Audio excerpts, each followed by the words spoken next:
Welcome back friends. हम अपना topic continue करेंगे, लाइफ प्रोसेस। जैसा कि आपको पता है, हमने पहले वीडियो में हेटेरोट्रोफिक न्यूट्रिशन के बारे में बात की थी। सो अब हमारा पेंडिंग इश्यू जो है दैट इज ऑटोट्रोफिक न्यूट्रिशन। और मैंने आपको बताया था कि ऑटोट्रोफिक जो न्यूट्रिशन है उसके अंदर हमें मेनली फोटोसिंथेसिस जो हमारा प्रोसेस है उसके बारे में स्टडी करनी है। तो फोटोसिंथेसिस के बारे में आप एटलीस्ट 5th स्टैंडर्ड से पढ़ते आ रहे हैं।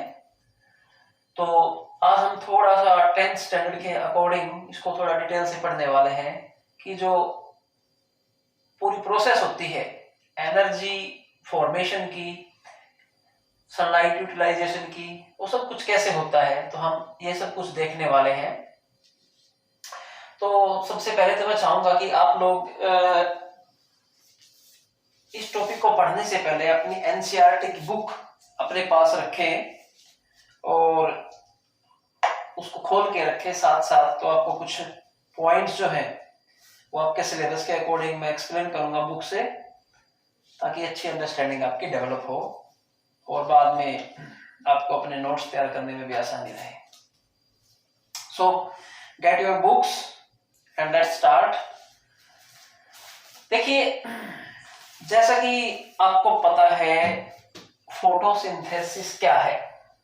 फोटोसिंथेसिस एक प्रोसेस है। What is photosynthesis? Photosynthesis is a process in which green plants prepare their food in presence of sunlight and water.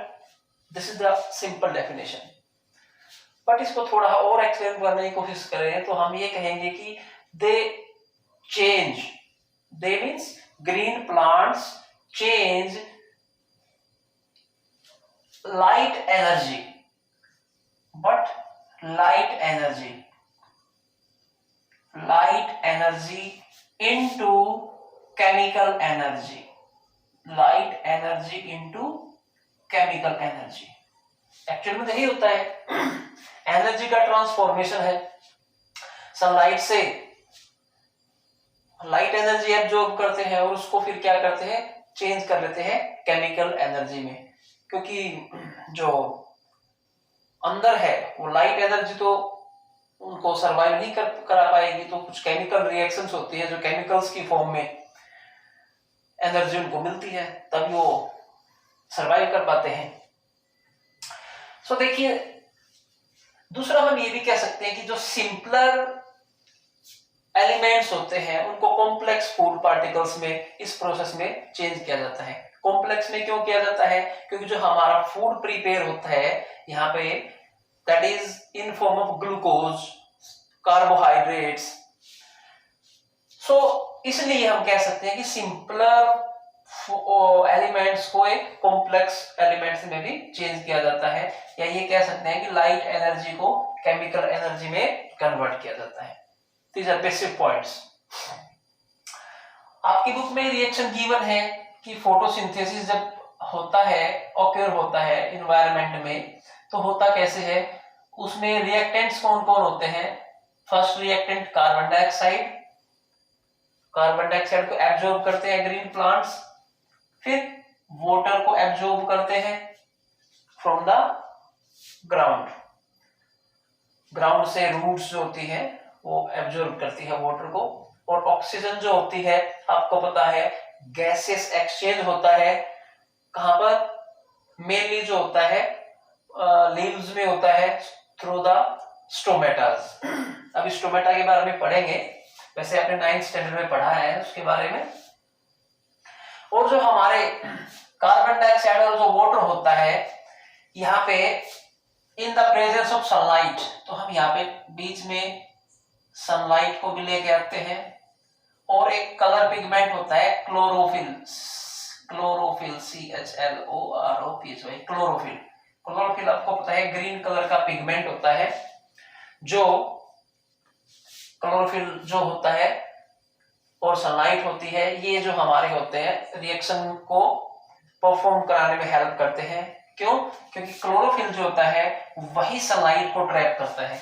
अगर क्लोरोफिल प्रेजेंट ना हो अर्थ के ऊपर तो ये जितनी भी फूड प्रोसेस है वो सभी की सभी रुक जाएंगी और शायद जो लाइफ सर्वाइवल है वो बड़ा ही मुश्किल हो जाएगा, इम्पॉसिबल हो जाएगा। क्योंकि ऑटोट्रोप्स अगर फूड प्रोड्यूस नहीं कर पाएंगे तो फिर हेटेरोट्रोप्स का क्या होगा? सो क्लोरोफिल जो है very very most important element और substance you can say on the earth because it is responsible for the process of photosynthesis. तो जब ये रिएक्टेंट्स CO2, वाटर, सनलाइट और क्लोरोफिल की प्रेजेंस में रिएक्शन करते हैं तो जो बाई प्रोडक्ट होते हैं, जो तैयार होता है हमारा, दैट इज ग्लूकोज। ग्लूकोज तैयार होता है, एक शुगर की फॉर्म होता है, आपको पता है ग्लूकोज। और ऑक्सीजन रिलीज होती है इस प्रोसेस में, ऑक्सीजन रिलीज होती है। क्यों? क्योंकि गैसेस एक्सचेंज होता है। अब CO2 को अगर ये एब्जॉर्ब करेंगे तो बदले में क्या होगा? ऑक्सीजन को रिलीज कर देते हैं। और तीसरा वाटर, वाटर भी जो होता है वो एटमॉस्फेयर में रिलीज होता है। इस प्रोसेस में वाटर भी क्या होता है? रिलीज होता है थ्रू ट्रांसपिरेशन। एक आपको पता है प्लांट्स में प्रोसेस होती है जो लीव्स के सरफेस से होती है। तो ये प्रोसेस हमारी चलती है और इस प्रोसेस के थ्रू ही जो प्लांट्स हैं, ऑटोट्रोप्स हैं, वो अपना फूड प्रिपेयर करते हैं। देखिए इस रिएक्शन को अगर हम फॉर्मूला फॉर्म में लिखना चाहिए तो ऐसे लिखेंगे, CO2 कार्बन को रिप्रेजेंट करता है, वाटर H2O को रिप्रेजेंट करता है और ग्लूकोज जो बाई प्रोडक्ट है उसका फॉर्मूला है C6H12O6 और ऑक्सीजन आपका O2 है एंड वाटर H2O है। बट जैसा कि आपको पता है, यू नो वेरी वेल, कि जो रिएक्टेंट्स के एटम्स होते हैं, रिएक्टेंट्स के एटम्स होते हैं और बाई प्रोडक्ट के एटम्स होते हैं, उनकी संख्या, उनका नंबर इक्वल होना चाहिए। तो यहाँ पे इसलिए इस इक्वेशन को हम बैलेंस कर लेते हैं और ये इक्वेशन बैलेंस करने के लिए हमें क्या करना पड़ता है? इसको 6 से मल्टीप्लाई कर देते हैं, इसको 12 से मल्टीप्लाई करते हैं, इसको 6 से कर देते हैं और इसको 6 से कर देते हैं। ये बड़ा इजी है, आपको आता होगा, आई होप, मैं ऐसा मान के चलता हूं। अभी हमारी इक्वेशन बैलेंस इक्वेशन हो गई। तो आपसे एग्जामिनर पहला क्वेश्चन यही पुट करता है कि फोटोसिंथेसिस जो प्रोसेस है उसमें जो रिएक्शन होती है उसकी बिल्कुल शुद्ध डेफिनेशन, करेक्ट इक्वेशन, जो करेक्ट इक्वेशन है। तो आपका क्वेश्चन यहां से बनेगा, पहला क्वेश्चन क्या बनेगा आपका कि इक्वेशन क्या होती है फोटोसिंथेसिस प्रोसेस में? इक्वेशन क्या बनेगी? 6CO2 plus H2O, these are the reactants, और सनलाइट, फिर यहाँ पे मैं लिख देता हूँ वापिस सनलाइट और क्लोरोफिल आप एज इज लिखेंगे यहाँ पे। तो हमारी एक बैलेंस्ड इक्वेशन हो गई है। और इस तरीके से जो हमारा ये ग्लूकोज तैयार होता है और ये बाद में रेस्पिरेशन की एक प्रोसेस होती है, रेस्पिरेशन की प्रोसेस से यानी कि हमारा फूड आइटम तैयार हो गया है। ये बाद में रेस्पिरेशन की प्रोसेस में ये भी जो होता है अलग अलग पार्टिकल्स में टूट के बॉडी के अंदर एब्जॉर्ब हो जाता है। सो ये तो है बेसिक आपका, लेकिन हमें साथ साथ ये 10th स्टैंडर्ड में पढ़ना है कि जो एक लीफ होता है आपका, जो एक लीफ है, कोई भी एक लीफ आपके पास, सपोज कीजिए लीफ है, ये आपके पास एक पत्ता है, एक लीफ है। इस लीफ के अंदर क्या होता है? ये सारी की सारी जो प्रोसेस है इसके अंदर होती है सारी की सारी। और आपको पता है कि लीफ कितना मोटा होता है, कितना थिक होता है, एक हमारी कॉपी के पेज के जितना ही थिक होता है, और उसके अंदर ही ये सारी की सारी प्रोसेस होती है। तो कैसे होती है? अब हम आपकी बुक का सहारा लेते हैं और आपकी बुक में दोस्तों पेज नंबर 96 पे ये बिल्कुल एक पिक्चर बना के दिखाया गया है। सेम डायग्राम मैंने यहाँ पे बोर्ड पे ड्रॉ किया है और मैं आपको बताने की कोशिश करता हूँ कि आपकी बुक में जो है इस डायग्राम में क्या आपको समझाने की कोशिश की गई है। और उसके बाद हम इस बुक की रीडिंग भी लेते हैं थोड़ी सी कि क्या कुछ इसमें होने वाला है। तो सबसे पहले डायग्राम को समझिए दोस्तों। अब देखिए इसमें क्या क्या प्रोसेस चलती है। कार्बन डाइऑक्साइड एब्जॉर्ब भी होती है, वाटर भी एब्जॉर्ब किया जाता है, सनलाइट को भी क्लोरोफिल से ट्रैप किया जाता है, और ऑक्सीजन को रिलीज भी किया जाता है, वाटर को रिलीज भी किया जाता है। तो ये सभी की सभी प्रोसेस कैसे होती है और हम देखते हैं इसके बारे में। तो इनमें सबसे पहले मेन स्टेप, जो सबसे जरूरी स्टेप है कि रिएक्टेंट्स जो है कार्बन डाइऑक्साइड इनके पास आनी चाहिए और वाटर आना चाहिए। तो इनके पास वाटर कैसे आता है? अब जो लीफ के पास जो है वाटर कैसे आएगा, आपको पता है लीफ के पास वाटर जैसे कहां से आएगा, सॉरी 1 मिनट। लीफ के पास वाटर कहां से आएगा दोस्तों? आपको पता है जो रूट्स होती हैं जो वो रूट्स जो होती हैं वो वाटर को एब्जॉर्ब करती है। और आपको पता है इनके अंदर प्लांट्स के अंदर फ्लोएम एंड जाइलम नाम के वेस्कुलर टिश्यूज होते हैं। फ्लोएम और जाइलम जो ये टिश्यूज होते हैं ये वाटर के अंदर जो मिक्स हुआ मिनरल्स होते हैं उन मिनरल्स को यहां तक पहुंचाते हैं, लीव्स के पास पहुंचाते हैं। तो एक किस्म से टाइप ऑफ रॉ मटेरियल हो गया है, वाटर मिनरल्स एक रॉ मटेरियल हो गया है जिससे इनका फूड प्रिपेयर होने वाला है। और जैसे हम घर में अपना फूड किचन में प्रिपेयर करते हैं और सारा रॉ मटेरियल वेजिटेबल्स, आटा, whatever we need to cook food हम जैसे किचन में कलेक्ट करते हैं, ऐसे ही प्लांट्स का जो किचन होता है वो उनके लीव्स होते हैं। तो लीव्स के अंदर ही जो इनका किचन सजता है, यहीं पर इनका फूड प्रिपेयर होता है। तो raw material phloem and xylem के द्वारा कहां पर पहुंचा दिया जाता है? इसके पास, लीव्स के पास पहुंचा दिया जाता है। आपको पता है ये लीव्स का ग्रीन पार्ट होता है, इसको लैमिना बोलते हैं, लीफ ब्लेड बोलते हैं। और इनके अंदर लीव्स के अंदर वीन्स होती है, ठीक है। ये आपकी मिड रिब होती है, मिड रिब। तो ये मेरे को बताने की रिक्वायरमेंट नहीं है क्योंकि प्राइमरी क्लासेस में आपने सभी चीजें पढ़ी है और ये दिखाया गया आपके डायग्राम में। लेकिन ये लीफ के अंदर क्या होता है? जो आपके पास एक पेज है, जैसे मैंने बोला पेज है, उसकी थिकनेस जितना लीफ है, तो उस लीफ के अंदर क्या होता है? जैसे आपकी चपाती होती है, चपाती की 2 लेयर होती है, ऊपर उसके ऊपर एक लेयर को उतार देते हैं, फिर उसके अंदर गैस फिल होती है, फिर नीचे वाली लेयर होती है। तो ऐसे ही इसको इमेजिन कीजिए कि जो लीफ है इसके ऊपर सबसे पहले तो एक चिकनी चिकनी कोटिंग होती है जिसको आप वैक्सी क्यूटिकल बोलते हैं। बिल्कुल जो लीफ होता है ऊपर से थोड़ा चिकना होता है, वैक्सी ऐसा होता है जिसके ऊपर वैक्स लगा हुआ है। तो ऊपर वाले जो पोर्शन होता है लीफ का, जिसके ऊपर आप हाथ ऐसे प्लेन सरफेस के ऊपर हाथ जैसे ही लगाते हैं, टच करते हैं, तो आपको फील होता है कि वो पार्ट जो होता है बिल्कुल ऊपर वाला वो बिल्कुल वैक्सी होता है। तो जब सबसे ऊपर जो मैंने ब्लैक कलर की लाइनिंग जो शो की है डायग्राम में, ये इसको हम बोलते हैं वैक्सी पार्ट, वैक्सी क्यूटिकल। और जैसे हमारी स्किन है, इसके ऊपर वाला जो पार्ट है इसको हम अपर एपिडर्मिस बोलते हैं। ऐसे ही वैक्सी जो कोटिंग या क्यूटिकल जो होता है, इसके नीचे वाला जो पार्ट होता है लीव्स का, that is called upper epidermis. Upper epidermis ऊपर वाली स्किन कहलाती है। एपिडर्मिस मींस स्किन, ऊपर की स्किन कहलाती है। तो ये इन डायग्राम्स के द्वारा शो किया गया है अपर एपिडर्मिस को। तो अपर एपिडर्मिस, और ये देखिए नीचे भी सेम चीज है, lower epidermis. Means upper epidermis और लोअर एपिडर्मिस के बीच में, इसके बीच में सपोज करो फॉर एग्जांपल ये मेरा 1 मिनट, ये जो मेरे हाथ है ये अपर एपिडर्मिस, ये लोअर एपिडर्मिस, इनके बीच में जो एम्प्टी स्पेस आपको दिखाई दे रहा है, ये जो एम्प्टी स्पेस है ये भी इतना ही स्पेस, ऐसे ही एम्प्टी स्पेस लीव्स के बीच में होता है, अपर एपिडर्मिस और लोअर एपिडर्मिस के बीच में। लेकिन लीफ इतना बहुत थिन है कि ये सभी चीजें पॉसिबल नहीं है हमारे लिए देख पाना नेक्ड आई से। तो ये सारी की सारी जो चीजें हैं ये माइक्रोस्कोप से ऑब्जर्व की गई है और तब हमारे सामने ये डायग्राम से रिप्रेजेंट की गई है। और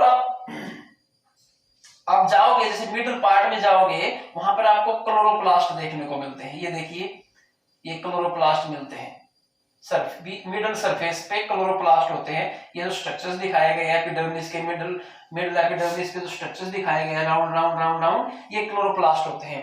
अब क्लोरोप्लास्ट क्या होता है, देखो मैंने आपको बताया है जो क्लोरोफिल होता है, जो ग्रीन कलर का पिगमेंट होता है, क्लोरोफिल का जो कलर होता है ग्रीन होता है, जो ग्रीन कलर का पिगमेंट होता है वो जो होता है यहीं पे मिलता है।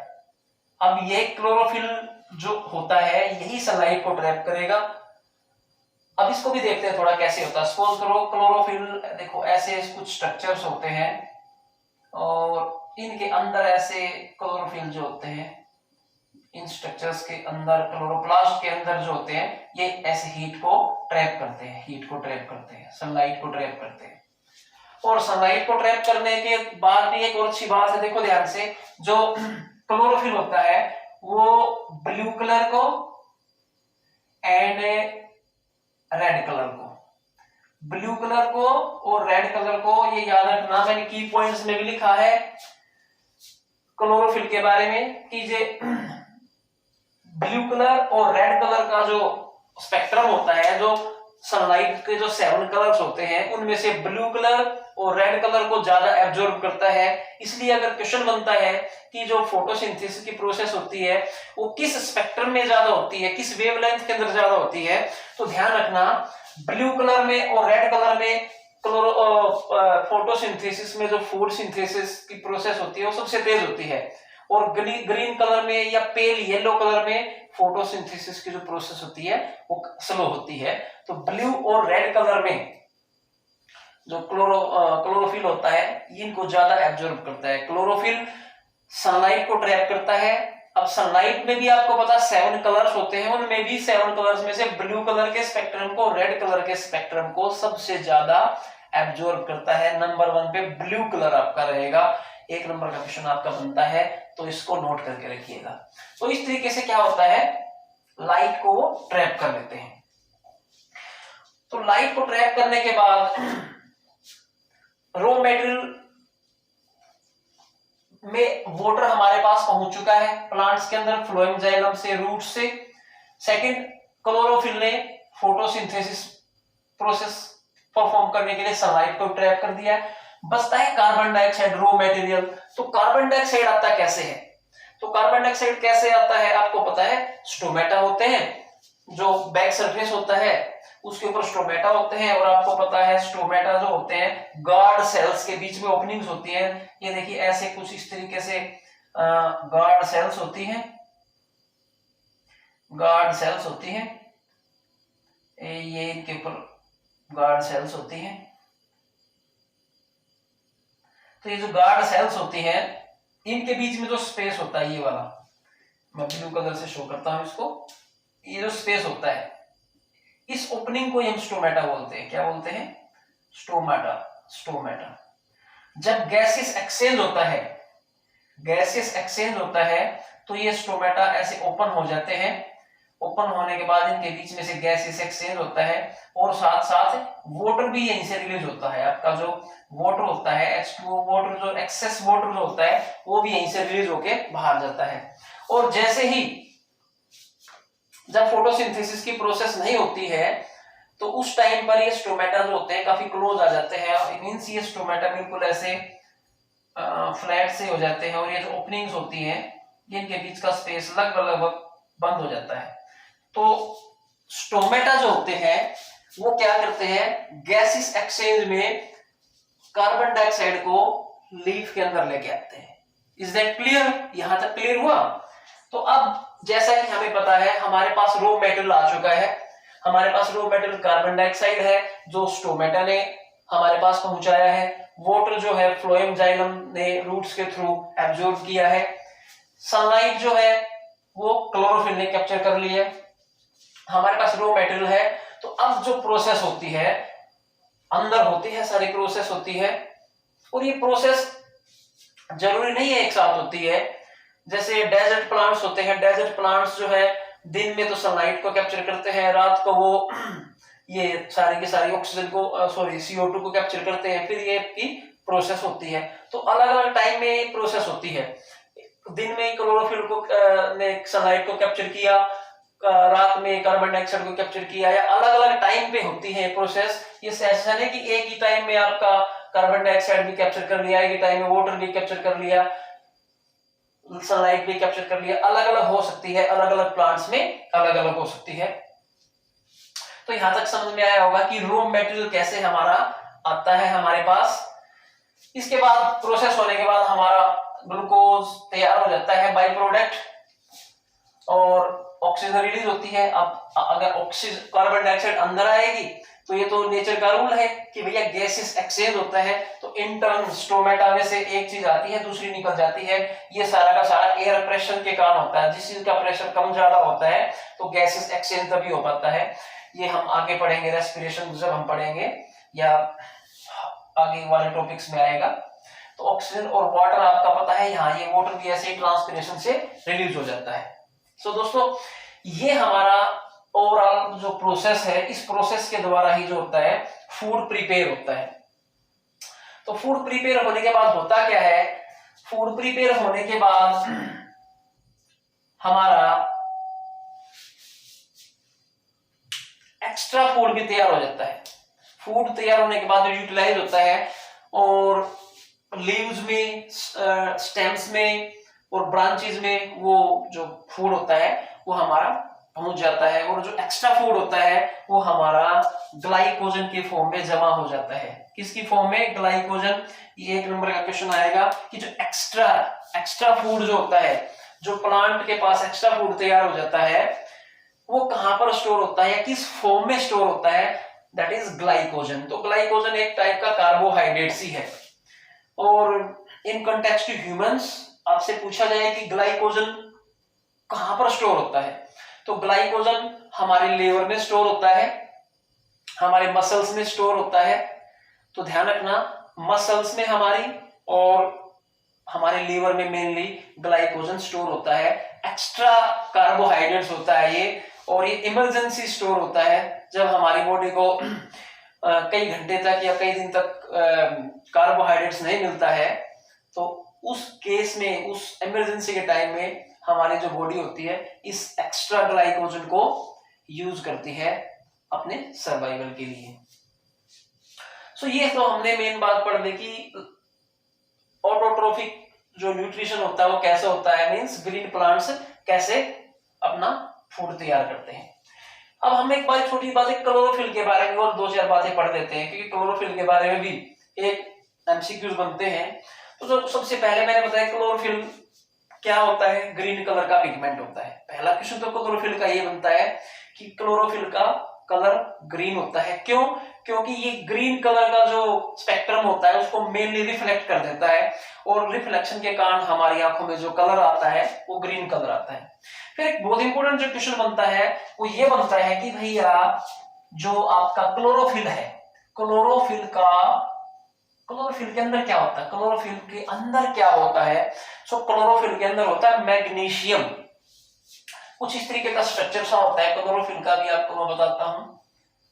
इस तरीके का स्ट्रक्चर होता है, इसके अंदर होता है मैग्नीशियम। यहाँ पे मैग्नीशियम होता है, और साथ में इसके नाइट्रोजन के एलिमेंट्स जुड़े होते हैं, नाइट्रोजन, और बाहर हाइड्रोजन, कार्बन, ये साथ में जुड़ते हैं। वाटर के मॉलिक्यूल्स होते हैं, ऐसे चेन होती है, कार्बन इस तरीके से जुड़ते हैं, लेकिन हमारे लेवल से बाहर की बातें हैं। तो हमें तो ये ध्यान रखना है कि मैग्नीशियम जो होता है इसके सेंटर में होता है, जिसके साथ नाइट्रोजन के मॉलिक्यूल्स या जो आपके एलिमेंट्स होते हैं वो बाइंड होते हैं। एक क्वेश्चन और होता है कि भैया क्लोरोफिल कहां कहां पर हमें मिलता है? तो ध्यान रखना, एक तो यूनिवर्सल फैक्ट है, आपको पता ही है, ग्रीन प्लांट्स में तो आपको मिलता ही मिलता है। इसके अलावा साइनोबैक्टीरिया और ग्रीन एल्गी के अंदर भी हमारे को क्लोरोफिल मेनली देखने को मिलता है, ग्रीन कलर वाला। और क्लोरोफिल भी अलग अलग टाइप के होते हैं, जैसे chlorophyll A, B, C, D, ई।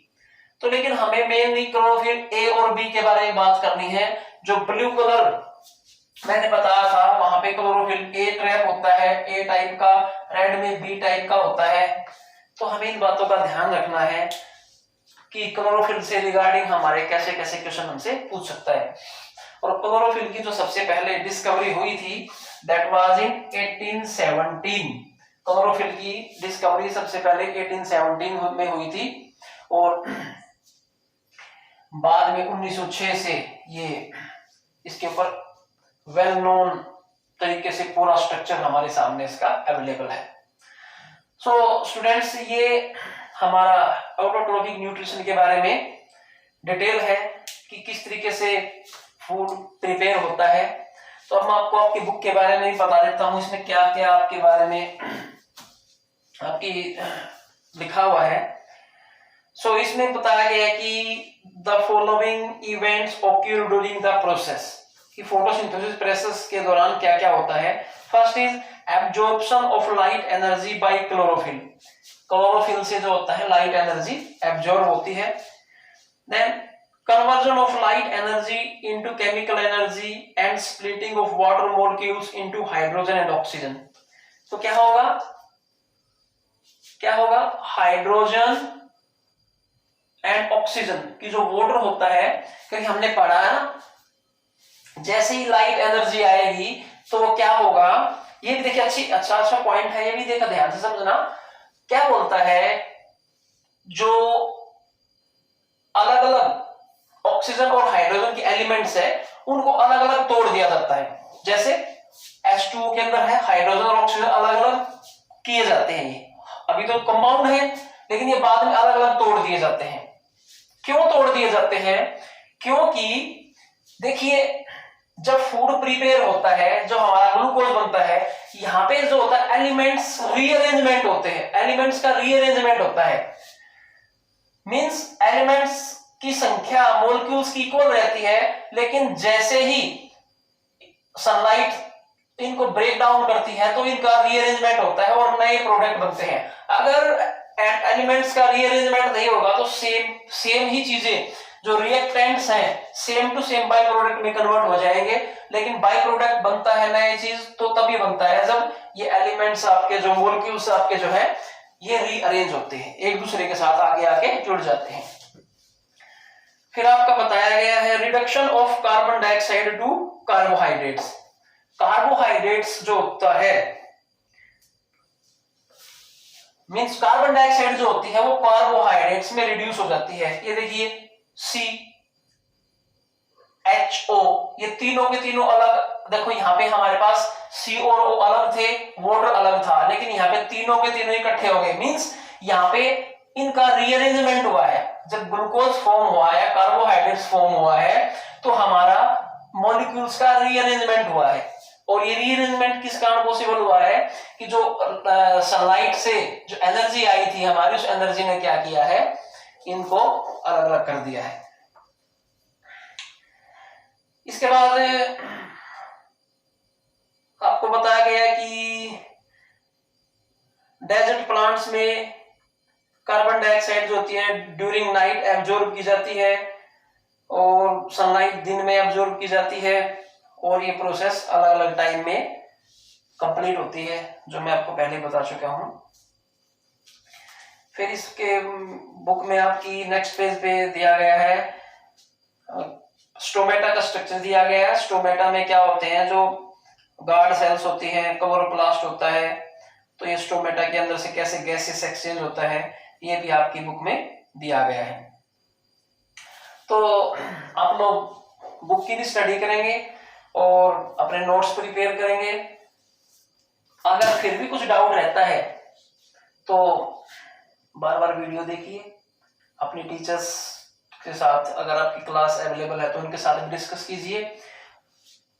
फिर भी डाउट है तो कमेंट सेक्शन में अपने डाउट्स डालिए, नेक्स्ट वीडियो में हम उनके सॉल्यूशंस आपके सामने लेके आएंगे।